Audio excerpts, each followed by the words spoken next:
これでわかるフリュネ。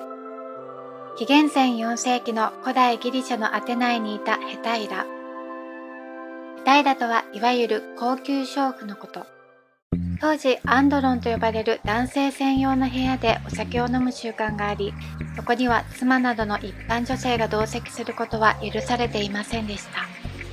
代わりにヘタイラと呼ばれる女性たちがホステス役として同席していました。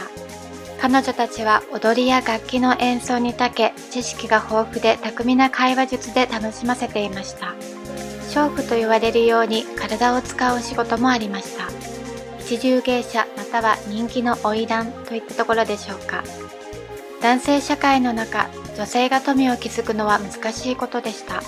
これができたのはヘタイラぐらいです。しかも彼女たちはお客を選びました。上層階級の男性たちを相手にしていたのですが、その中でも気に入らなければ法外な金額を要求し、相手が自分から諦めるように仕向けたりします。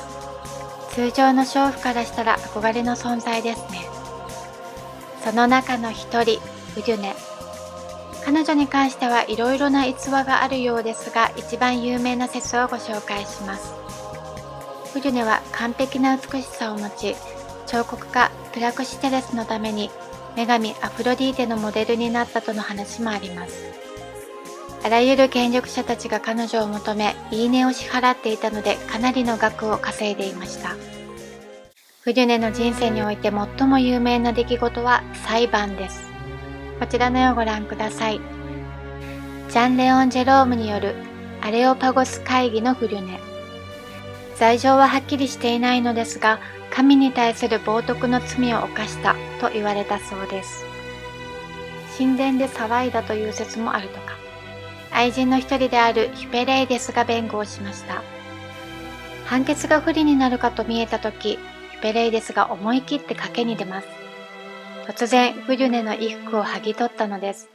眩しい裸体が現れます。フリュネは恥ずかしくて本能的に顔を隠しています。ここは画家によって描き方が違うようです。彼女の美しさに裁判官たちは魂を奪われます。言葉も失っていますね。こちらの表情を見てもわかります。彼らは神秘的な恐れを感じ、アフロディーテの女預言者であり神官とまで言い、そんな人に有罪の判決を下すなどそれこそ罪とし、またフリュネをかわいそうにも思い、無罪判決。剥ぎ取られた服からあらわになった姿が美しくなかったら死刑だったのでしょうか。古代ギリシャでは多くの彫刻家によってカノンと呼ばれる数学的な比例法則が研究されていました。この考え方で理想的な美しい体型は八頭身とされ、今もそれは言われ続けていますね。美への追求と崇拝の歴史を感じます。裁判にかけられ、美貌により助けられたフリュネ、いかがでしたでしょうか。では最後にフリュネの他の作品を見ながらお別れいたしましょう。ご視聴ありがとうございました。